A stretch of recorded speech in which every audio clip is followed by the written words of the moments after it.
Hello दोस्तों। आज के हमारे मैथ्स के सेशन में हम जन्म दर, मृत्यु दर, जनसंख्या वृद्धि और ह्रास के बारे में हम जो है पढ़ेंगे। इससे रिलेटेड क्वेश्चन हम देखेंगे कैसे हम सॉल्व करते हैं। इससे पहले भी हमने बहुत सारे टॉपिक्स पे वीडियो बना रखे हैं। आप उन सब वीडियोस को प्लेलिस्ट में जा कर के भी देख सकते हैं और हम डिस्क्रिप्शन में आपको लिंक भी प्रोवाइड कर देंगे। आप उन लिंक के माध्यम से भी वीडियोस को देख सकते हैं, सीख सकते हैं, पढ़ सकते हैं। तो चलिए दोस्तों, आज का हमारा टॉपिक चालू करते हैं। जन्म दर, मृत्यु दर को हम समझते हैं। इससे रिलेटेड क्वेश्चन, सारे क्वेश्चन आपको फॉर्मूला बेस्ड क्वेश्चन ही आने वाले हैं एग्जाम में। तो हमारे जन्म दर और मृत्यु दर का फॉर्मूला होता है, उसको हम देखते हैं। जन्म दर का फॉर्मूला है जीवित बच्चों की संख्या बटे कुल जनसंख्या इंटू 1000। ये जन्म दर का फॉर्मूला है, मतलब आपको क्वेश्चन में जीवित बच्चों की संख्या दे दी जाएगी और कुल जनसंख्या दे दी जाएगी और बोल दिया जाएगा जन्म दर निकालिए। तो आप यहाँ से इस फॉर्मूला पर वैल्यू रखेंगे और जन्म दर निकाल लेंगे। याद रखिए, ये जो कैलकुलेशन है प्रति हज़ार पे होता है। जैसे कि हम प्रतिशत पे निकालते थे तो प्रति 100 पे निकालते थे, प्रतिशत का मतलब ही होता है 100, है ना। तो इसी तरीके से यहाँ पर प्रति हज़ार पे निकाला जाता है। आप ये समझ सकते हैं कि जो जनसंख्या है वो बहुत बड़ा संख्या होता है। उसके कैलकुलेशन के लिए भी आप ये समझ सकते हैं कि हज़ार प्रति हज़ार पे इसको निकाला जाता है। अब इसी तरीके से जैसे आपने जन्म दर पे देखा, उसी तरीके से मृत्यु दर के लिए भी फॉर्मूला है। कुल मृत्यु की संख्या बटे कुल जनसंख्या इंटू 1000, ये भी प्रति हज़ार पे निकाला जाएगा। अब आपको क्या है, क्वेश्चन पे दे देगा कुल जनसंख्या, दे देगा मृत्यु दर, आपको कह देगा कुल मृत्यु की संख्या आपको निकालनी है बच्चों की, है ना। ये आपको दे दिया जाएगा। तो इस तरीके से आपको फॉर्मूले में फॉर्मूला बेस्ड क्वेश्चन ही आपको पूछे जाने वाले हैं इससे, ठीक है। तो चलिए दोस्तों, इसके कुछ क्वेश्चंस भी देख लेते हैं ताकि और अच्छे से क्लियर हो जाए। देखिए, पहला क्वेश्चन क्या बोल रहा है, किसी शहर की वर्ष 2022 की कुल जनसंख्या दिया हुआ है 36,000। उस शहर में उसी वर्ष में 600 बच्चे का जो है जन्म हुआ है। ये बता रहा है कि 2022 में जो है 600 बच्चों का जन्म हुआ है। शहर की जन्म दर को आपको ज्ञात करना है, ठीक है। जो जन्म दर है उसको ज्ञात करना है। अब जन्म दर का देखिए फॉर्मूला हम यहाँ पर पढ़े हुए हैं, जीवित बच्चों की संख्या। अब जीवित बच्चों का संख्या यहाँ दिया है ना, कितने बच्चों का जन्म हुआ है, 600। यहाँ यहाँ पर रख देंगे 600। कुल जनसंख्या, तो कुल जनसंख्या यहाँ 36,000 दिया हुआ है, रख देंगे कुल जनसंख्या 36,000 इंटू 1000, निकल आएगा हमारा जन्म दर। इसी तरीके से हम इसको निकाले हैं। देखिए ज़रा, देखिए यहाँ पर समझ में आ रहा होगा कि जन्म दर में अपन ने फॉर्मूले पे वैल्यू रखा है और यहाँ पर देखिए प्रति हज़ार पे ये वैल्यू आ गई। अब इसी क्वेश्चन पे जहाँ पर ये देखो जन्म दर दिया हुआ है, यहाँ पर मान लो मृत्यु दर आपको दे दिया होता, मान लो वहाँ पर मृत्यु दर दे दिया होता, बोल देता कि 120 बच्चे जो हैं उस वर्ष में मर गए, तो मृत्यु दर आपको ज्ञात करनी है। ये पूछा जाएगा कि मृत्यु दर क्या है, सेम यही क्वेश्चन पे। तो सेम मृत्यु दर का जो फॉर्मूला होता है उसको लिखेंगे और उस पर वैल्यू पुट कर देंगे। देखिए, कुल मृत्यु दर कितना है, 120 लोगों की मृत्यु हुई है, तो कुल मृत्यु कितनी, 120 बटे कुल जनसंख्या कितना, 36,000 सॉरी, 36,000 इंटू 1000। अब इसी प्रकार से प्रति हज़ार पे जो है मृत्यु दर निकल आएगा। नेक्स्ट क्वेश्चन हम देखते हैं। देखिए, माना किसी शहर की मृत्यु दर जो है 19% दिया हुआ है। अब देखिए परसेंटेज में दिया हुआ है, क्या दिया है, मृत्यु दर। इसी वर्ष में कुल 5700 बच्चों की मृत्यु हो गई। देखिए यहाँ पर क्या दिया है, पहला तो मृत्यु दर दिया है, दूसरा 57 बच्चों की मृत्यु हो गई बोल रहा है। तो बताइए उस वर्ष शहर की जनसंख्या कितनी थी। ये भी सेम वही फॉर्मूला, मृत्यु दर इज इक्वल टू कुल बच्चों की मृत्यु डिवाइडेड बाई जनसंख्या इंटू 1000, क्योंकि प्रति हज़ार पे निकालना है, ठीक है। अब यहाँ पर वैल्यू पुट कर दीजिए। मृत्यु दर दिया है कितना, 19%। कुल बच्चों की मृत्यु कितनी हुई है, 5700 बच्चों की मृत्यु हुई है, तो 5700 यहाँ रख दो। और यहाँ पर देखिए क्या पूछा है, कुल जनसंख्या कितनी है ये हमको निकालना है इस वैल्यू को। तो हम क्या एक्स मान सकते हैं क्या, बिल्कुल मान लो, एक्स मान लिया। तो एक्स को हम इधर पे ट्रांसफ़र कर दिए और 19 को इधर पे ट्रांसफ़र कर दिए, है ना। तो देखिए x is equal to, simple calculation है इसके बाद, देखिए, है ना, इसको काटिए वटिए, आपका 3 लाख जो है वो जनसंख्या आ जाएगी उस वर्ष की। ठीक है, नेक्स्ट क्वेश्चन देखिए। देखिए, वर्ष 2020 में 1 जनवरी को शहर की जनसंख्या जो है 2 लाख जो थी, ठीक है। अब 31 दिसंबर में वही जनसंख्या बढ़ कर के 24 लाख हो गई। ठीक है, अभी जनसंख्या दिया है, देखो यहाँ पर जनसंख्या 2 ठो दी हुई है इस क्वेश्चन में। ठीक है, आगे पढ़ते हैं फिर समझते हैं। ठीक है, तो फिर से एक बार रिपीट कर देते हैं। वर्ष 2020 में क्या है, जनवरी 1 तारीख को शहर की जनसंख्या दी हुई है कितना, 2 लाख। ठीक है, 31 दिसंबर मतलब महीने, जो साल जो है वो ख़त्म हो गया, 31 दिसंबर को जनसंख्या कितनी दी हुई है, वो बढ़ करके कितनी हो गई, 2,40,000 हो गई। इस वर्ष के दौरान में जीवित शिशु की संख्या कितनी है, 1100 थी। तो बताइए शहर की जनसंख्या दर, जन्म दर क्या होगी। ठीक है, शहर की जन्म दर क्या होगी। अब देखिए क्वेश्चन को अगर हम लोग पढ़ रहे हैं तो हमको 2-3 चीज़ें समझ में आ रही है कि यहाँ पर प्रारंभिक और अंतिम जनसंख्या दी हुई है, मतलब जनसंख्या का तरीका यहाँ पर बदल दिया गया है। जनसंख्या दिया तो है लेकिन यहाँ पर 2 जनसंख्या दिए हुए है, एक तो प्रारंभिक और एक ठो अंतिम दिया है। ठीक है, इसके अलावा क्या दिया है, जीवित शिशु की संख्या दी हुई है 1100 जो है वो, और जन्म दर निकालने को कहा है। जन्म दर का फॉर्मूला देखिए, ये फॉर्मूला होता है जो आपको याद है।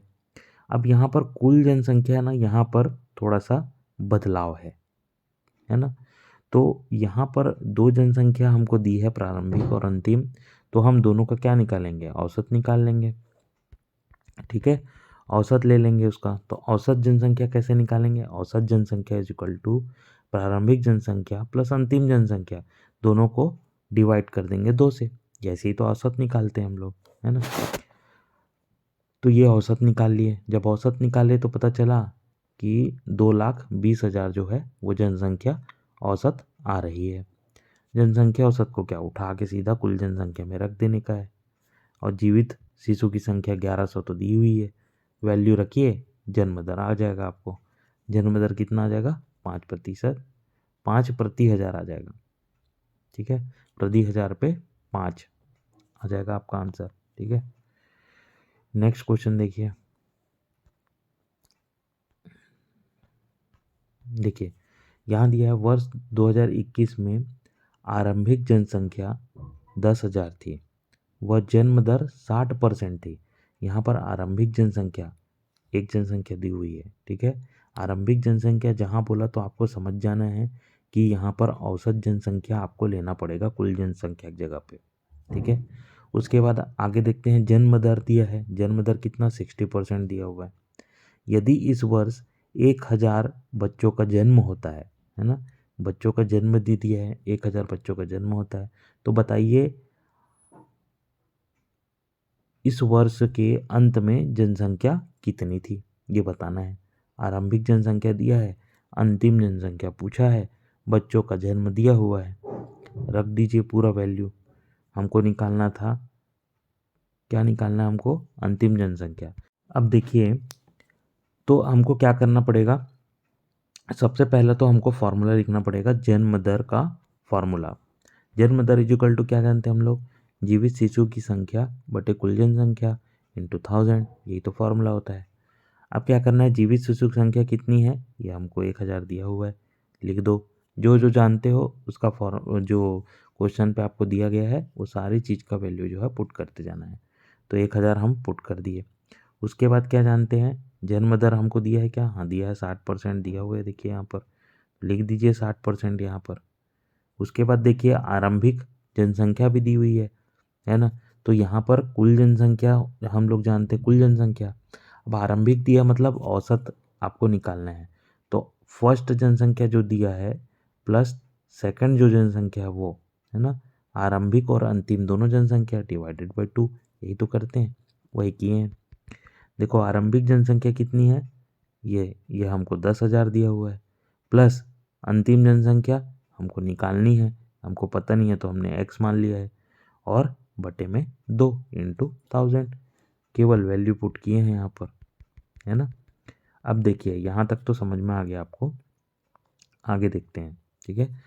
अब देखिए यहाँ कुछ नहीं, सिंपल सा कैलकुलेशन किए हैं, यहाँ पर इसको ट्रांसफ़र कर दिए क्योंकि x की वैल्यू हमको निकालनी थी, तो हमने ट्रांसफ़र कर दिया x वाले पोर्शन को।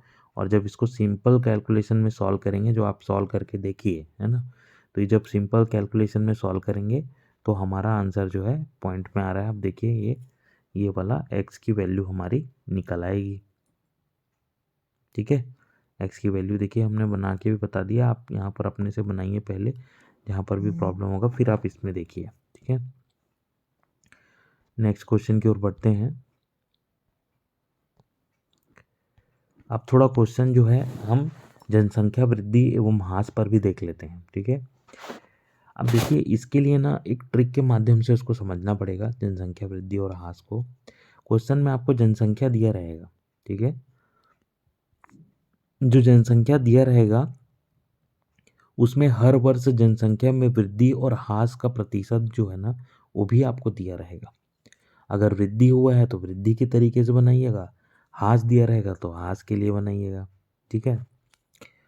अब और क्या रहेगा, प्रतिशत को पहले अनुपात में बदल देने का है, और उसी प्रारंभिक और अंतिम संख्या को की वृद्धि का जो है अनुपात का वैल्यू जो है उसको हम लोग निकाल लेंगे। फिर प्रश्न जो पूछा रहेगा उसके हिसाब से अंतिम या फिर प्रारंभिक जो भी पूछा रहेगा उसकी वैल्यू हम निकाल लेंगे। अब देखिए ये जो लिखा हुआ है ना, ये आपके लिए लिखा हुआ है कि आपको क्या करना है। मैंने इसको इसलिए लिखा है ताकि आपको समझ में आए कि आपको करना क्या है। अब हम जैसे ही क्वेश्चन देखेंगे आपको चीज़ें समझ में आने लगेंगी। क्वेश्चन के माध्यम से हम समझते हैं इसको।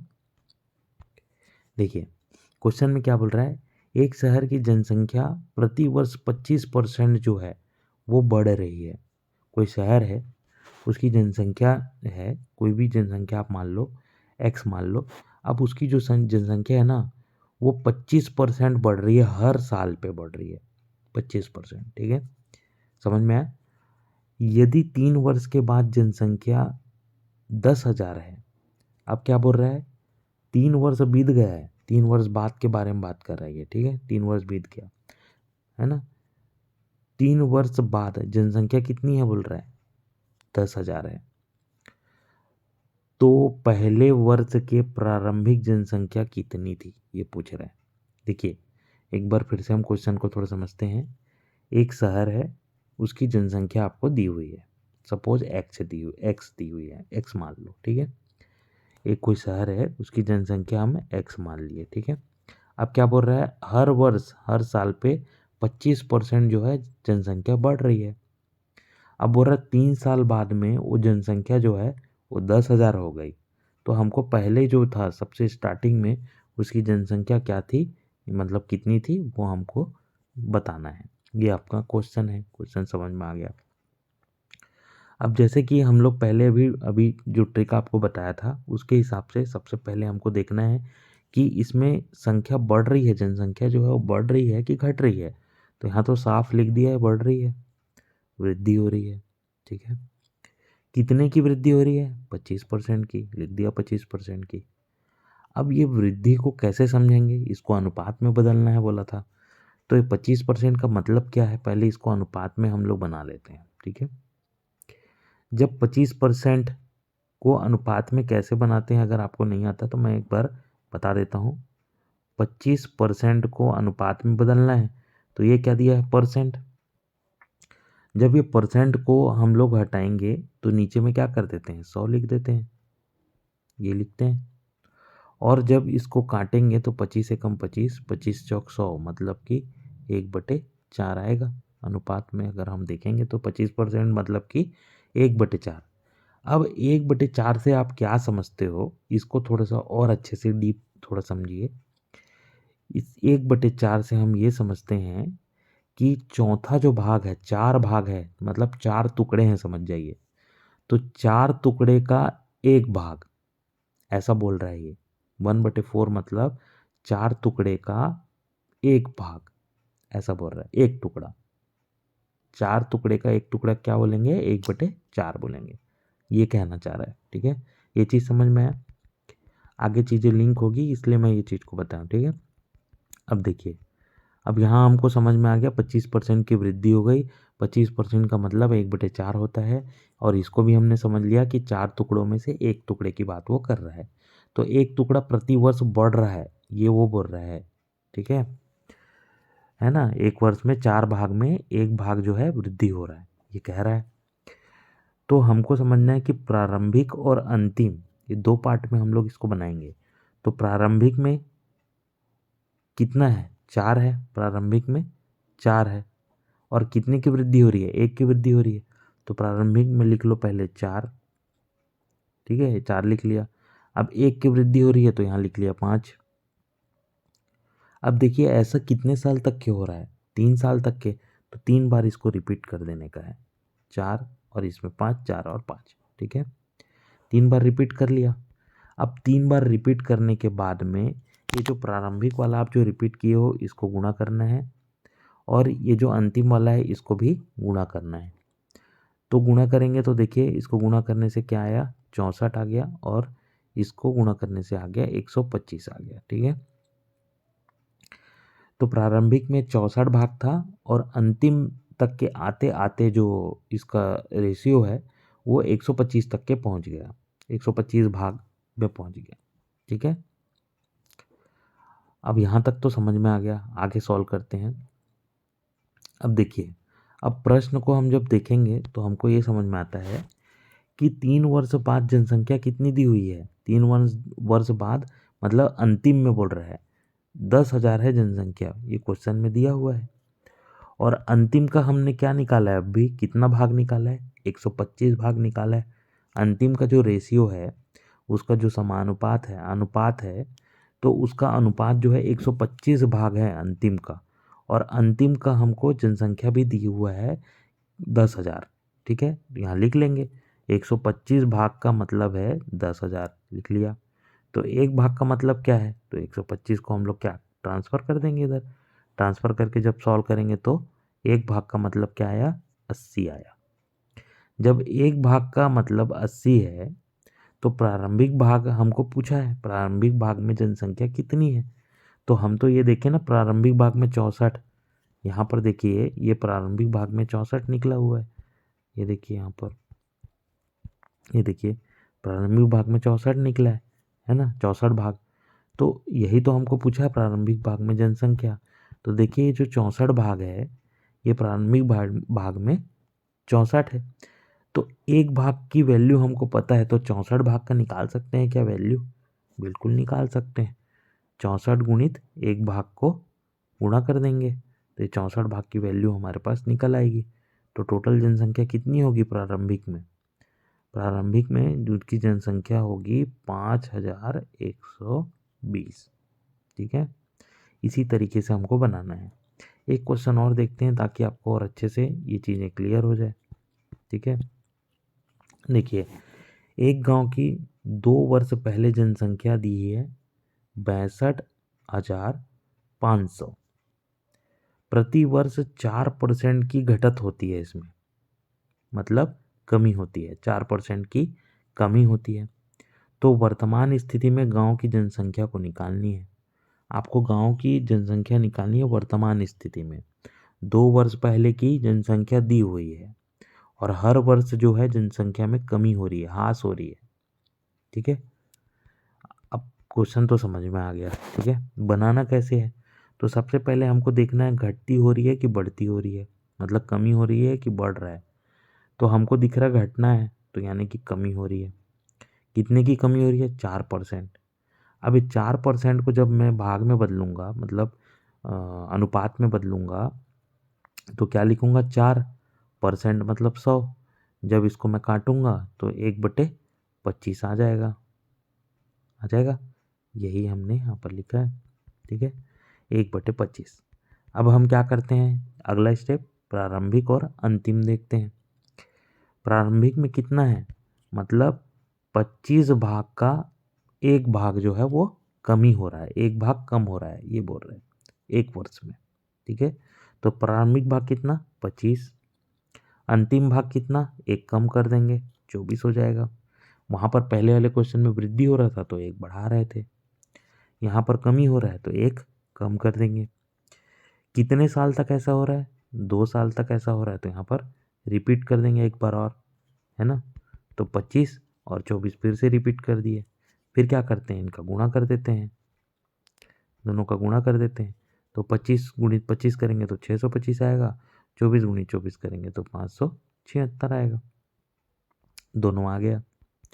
अब देखिए प्रारंभिक जनसंख्या हमको यहाँ पर दी हुई है, 2 साल पहले की जनसंख्या मतलब प्रारंभिक जनसंख्या। तो प्रारंभिक जनसंख्या हमको दी ही कितना 62,500 दिया हुआ है, और इसका कितना भाग है 625 भाग है, ये ऐसा बोल रहा है 625। तो हम इसको इस तरीके से लिख सकते हैं क्या, ये देखिए हम इसको इस तरीके से लिख सकते हैं क्या, जो 625 भाग है वो 62,500 है, ये लिख सकते हैं। तो यहाँ से एक भाग निकाल लेंगे क्या, बिल्कुल निकाल लेंगे, एक भाग 100 आ रहा है।